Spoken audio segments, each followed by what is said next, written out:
Guys have you ever seen Martin Scorsese का वो iconic pose of absolute cinema? बस वो एब्सोल्यूट सिनेमा का पोज हमें इस बार चैंपियंस लीग देखते देखते बार बार करना पड़ेगा, बार बार बोलना पड़ेगा, क्योंकि चैंपियंस लीग का जो ड्रॉ था वो हो चुका है और जो रिजल्ट्स आए, जो मैचेस फिक्स हुए इस बार, वो देख के लगता है कि भाई इस बार ये तो पक्का एब्सोल्यूट सिनेमा होने वाला है।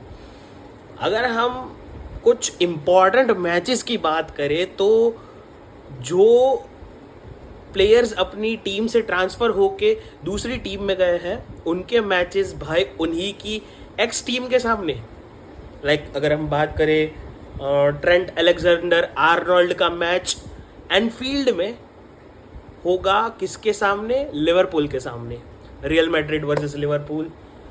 उसके बाद अगर हम बात करें मैन सिटी का सबसे चहीता प्लेयर केविन डी ब्रुयना खेल रहा होगा अपने एतिहाद स्टेडियम में, but not in man cities Jersey, against man city with Napoli. इसी तरीके से ओस्मान डेम्बेले जो कि पहले बार्सिलोना के प्लेयर थे, अब पीएसजी में है और पिछले साल चैंपियंस लीग जीते भी है, और 2024 का जो चैंपियंस लीग था उसमें उन्होंने बार्सिलोना को बाहर भी किया था। लेकिन इस बार फिर से एक बार बार्सिलोना और डेम्बेले आमने सामने होंगे। Dembélé will play against Barcelona in camp now. और इसी के साथ अगर पीएसजी और बार्सिलोना की राइवलरी देखें तो कुछ ज़्यादा ही हाइप्ड हो गई है ऐसा लग रहा है, क्योंकि हाल ही में डिज़ायर डुए ने बोला था कि I am better than Lamine Yamal.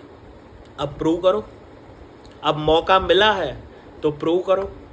उसके अलावा रफीना और डेम्बेले की भी डिबेट बहुत ज़्यादा हाइप कर चुकी थी, तो एक बार फिर से वो डिबेट भी क्लियर हो जाएगी इस मैच के थ्रू कि कौन बेटर है, रफीना और डेम्बेले।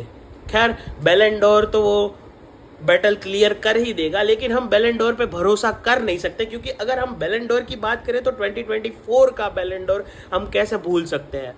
विनीशियस ओवर रोड्री जो कि मेसी के जितने भी फेवरेट्स होते हैं वो हमेशा से कहे क्रिटिक्स के या फिर जर्नलिस्ट के फेवरेट होते हैं, तो उनको बैलन डोर या फिर कोई भी अवार्ड या कुछ भी दे दिया जाता है। लेकिन जो भी रोनाल्डो को सपोर्ट करता है वो ऑफकोर्स खुद पर खुद सिस्टम की भी नज़र में नीचे गिर जाता है। ऐसा ही कुछ हुआ था बैलन डोर में। उस चीज़ के बाद विनीशियस होंगे मैनचेस्टर सिटी के सामने अपनी पर्सनल खुन्नस लिए हुए, और रॉड्री के भी सामने अपनी पर्सनल खुन्नस लिए हुए। तो ऐसे बहुत सारे मैचेस होंगे, बहुत सारे। तो चैंपियंस लीग में आप किसको सपोर्ट कर रहे हो इस बार, ये ज़रूर बताइएगा कमेंट सेक्शन में। और ऐसे ही और स्पोर्ट्स, फिल्म्स और साइंस से रिलेटेड वीडियोस देखने के लिए हमारे साथ जुड़े रहिए। इस चैनल को सब्सक्राइब कीजिए और इस वीडियो को जितना हो सके शेयर कीजिए, लाइक कीजिए। Thank you so much.